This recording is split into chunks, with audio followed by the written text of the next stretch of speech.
Kalau dosa kita kepada Allah Subhanahu wa Ta'ala secara langsung, ya, persyaratan untuk tobatnya relatif lebih simpel. Sebesar apapun dosa kita, sebesar apapun dosa kita, ya, kalau memang tobatnya memenuhi syarat yang seperti itu, akan diterima oleh Allah Subhanahu wa Ta'ala.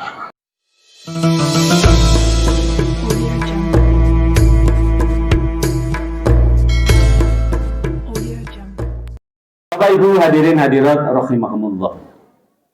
Di mukadimah saya bacakan firman Allah Subhanahu wa Ta'ala pada surat Ali Imran ayatnya 133. Kita semua ini diperintahkan untuk segera meraih ampunan dari Allah. Wasari'u ila magfiratin mir rabbikum. Bersegeralah kalian semuanya untuk meraih ampunan dari Tuhan kalian. Wa jannatin 'arduhas samawati wal ard, dan surga yang luasnya seluas langit dan bumi.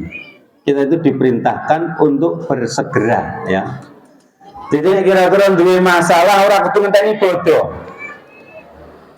Kalau ada masalah kita tidak boleh ya menunda-nunda. Ya nanti kita tunggu momentum hari raya Idul Fitri sing slumrahe wong akeh padha njaluk maaf. Ya nek umure kuwi tekan bodoh. Kalau usianya tidak sampai, ya, kita meninggal dalam keadaan sedang menyimpan kebencian, menyimpan amarah, naudzubillahi min dzalik. Kalau dosa kita kepada Allah Subhanahu wa Ta'ala secara langsung, ya, persyaratan untuk tobatnya relatif lebih simpel. Dalam kitab Riyadhus Shalihin itu dijelaskan syarat-syarat tobat kepada Allah Subhanahu wa Ta'ala yang diterima. Kalau dosanya itu langsung kepada Allah, yang pertama adalah meninggalkan perbuatan dosa tadi. Terus kemudian nomor 2 menyesali. Jadi perbuatan dosa yang ditinggalkan, terus kemudian ada penyesalan. Gelo, ya, karena telah melakukan perbuatan dosa tadi. Terus kemudian yang ketiga, berjanji untuk tidak mengulangi lagi. Syaratnya terlutup untuk bertobat kepada Allah. Sebagaimana sabda Nabi, at-taibu minadz dzanbi kaman la dzanbalah. Orang yang bertobat dari perbuatan dosa itu seperti orang yang tidak punya dosa. Itu ya, jadi syarat untuk taubatan nasuha, tobat yang diterima oleh Allah itu ada 3. Yang pertama, ya perbuatan dosanya ditinggal. Ya, ini jelas nyata. Misalnya napa nggih, perbuatan dosa sing biasane lepas kontrol, menghibah, ya, gelendeng, ngertos belum gelendeng, membicarakan aib, utawa acara TV jenenge ngerumpi, no secret kasih. Itu kan yang dilarang. Jadi ketika panjenengan berniat taubat, mohon ampun karena itu perbuatan dosa, ya, syaratnya berarti pertama meninggalkan kebiasaan itu.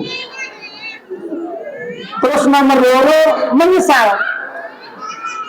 Ya Allah, gelo ya, telah membicarakan aib saudara saya. Terus yang ketiga, berjanji dalam diri sendirinya itu untuk tidak mengulangi perbuatan tadi. Akan tetapi ketika dosanya itu mengait dengan orang, ada hubungannya dengan orang lain, syaratnya tambah siji. Jadi kalau dosa kepada Allah relatif simpel, hanya 3 syaratnya untuk bertobat. Tapi ketika dosa itu ada kaitannya dengan orang lain, syaratnya tambah 1 lagi. Jadi harus menyelesaikan dulu, ya, permasalahan dengan orang lain. Biasanya kakak dengan adik yang tinggal satu rumah itu tidak tertutup kemungkinan terjadi benang ruwet gara-gara rebutan HP, ya. Ini bisa tukaran nanti punjul 3 dino, ya, bahkan sampai ada hitungannya tahun jadi ungkit-ungkit, ya. Jadi kalau permasalahan itu ada kaitannya dengan orang lain, maka harus diselesaikan, ya. Kalau berupa nun sewu, utang piutang, ya diselesaikan, ya. Kalau berupa tadi ngerumpi, menggunjing, ya berterus terang, minta maaf kepada yang bersangkutan, ya. Kalau sesama manusia ini sudah selesai, maka niscaya tobatnya insya Allah akan diterima oleh Allah Subhanahu wa Ta'ala.